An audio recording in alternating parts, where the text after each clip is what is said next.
Hi everybody, welcome back. This is what I learned in my second month of writing, and in this video I specifically want to focus on setbacks to my writing and how I've been navigating those setbacks, and also how I've been trying to reframe them a little bit as well. So February I lost about half of my writing sessions. Of course, February is already a short month, so slightly fewer hours. And then firstly I got COVID and I think I missed 2 sessions because of that. Then one writing night I had to work, so lost another session. And then what else happened? Then we went away for a few days on holiday, and I made a conscious decision that I didn't really want to write on those evenings when we were away. So lost 4 sessions in total out of 8 sessions. So yeah, lost half my sessions. Now, there was some positives as well. I actually finished 2 short stories in February. The only reason that is possible is that one of the stories was already really nearly finished in January, and then the other one that I wrote was a very, very short story, so I wrote it in 3 sessions. So I actually achieved quite a lot in February. However, because I lost half those sessions, I felt like, oh, I haven't done anything, like I've stalled. Progress has slowed down considerably. Now, I will say that I don't struggle with taking time off from these things. I think that I approach my writing like some way between, a personal hobby and a job. So I want it to be consistent and structured like a job, and I also want to be able to take time off from it like a job as well. So I'm okay with taking the time off, but I realise that what I struggle with is getting back into it after the time off. And this is the same for me with work as well. So in the summer I had to take considerable amount of time off work for personal reasons, and I was okay to step back from it. But then when I went back to work, I kind of struggled. I felt really anxious, really overwhelmed, because I felt, oh, I'm so behind, right? So it's not the time off that's the problem, it's the getting back into it and feeling like you're on the back foot, so to speak. So I did feel a little bit like that about my writing, kind of struggled to get back into it. And when I was able to write, I had these moments where I felt like, oh, I've already lost half the time. Fuck it, basically. Maybe I'm just not going to bother this month, or not going to bother this week, or whatever. And what I did do was I really pushed myself to go through with it and go ahead with it. And hey, in the end, I actually got quite a lot done.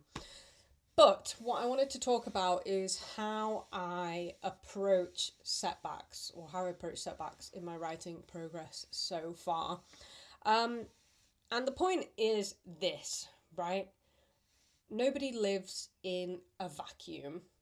We all live in a context where our lives and our ability to pursue our goals, whatever they might be, are shaped by various factors in our lives and in, the societies that we live in, right?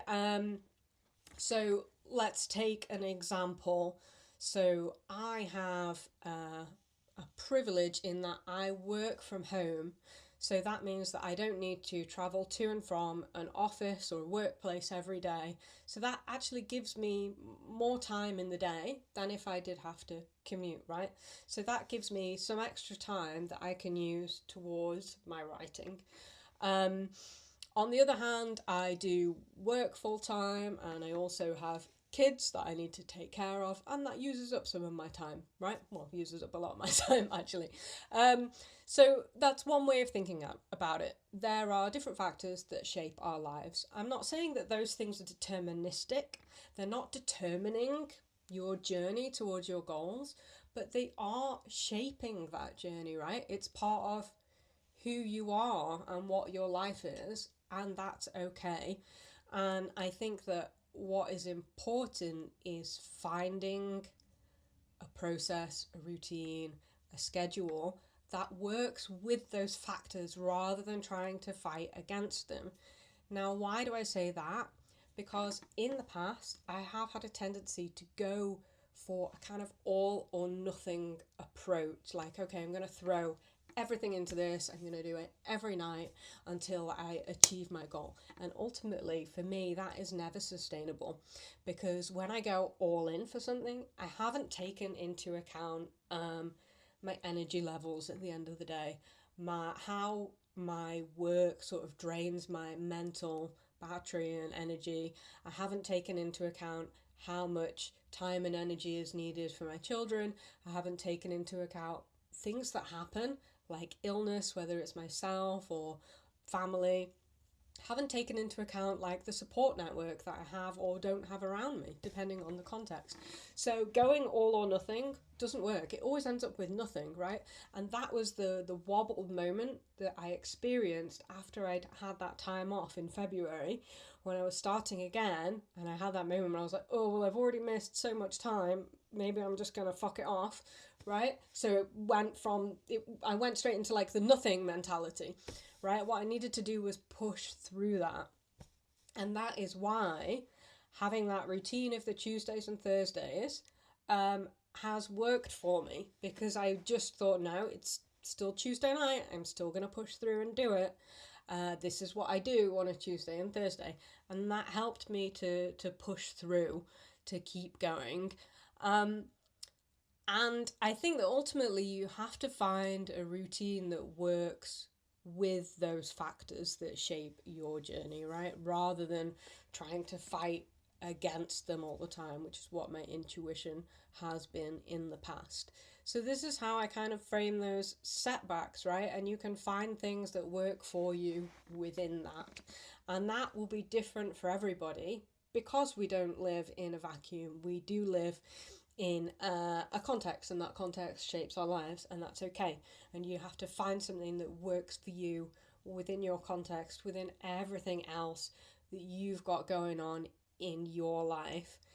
And this is where I think social media can be really problematic in that sense, because often, not always, but often you're seeing people pursuing and achieving their goals in videos, and what you're not seeing is anything behind the scenes. You're not seeing the sort of structural, personal, social, socioeconomic privileges that they might have that support their ability to pursue those goals. You just don't see it. You're seeing them taken out of context. You're seeing them in isolation, right? Not always. There are lots of creators that do talk about all those background factors, or they openly discuss like the privileges that they have, and I think that that's really refreshing to see. We want more of that. So ultimately, that's it really. I think that I try not to think of them as setbacks. I try to think of them as contextual factors that are shaping my writing journey. I hope this was helpful. I think that probably all of us are facing different challenges that manifest in different ways, that shape our writing journeys in different ways. And that's okay. Yeah, that's it. Okay, thanks for watching. Bye.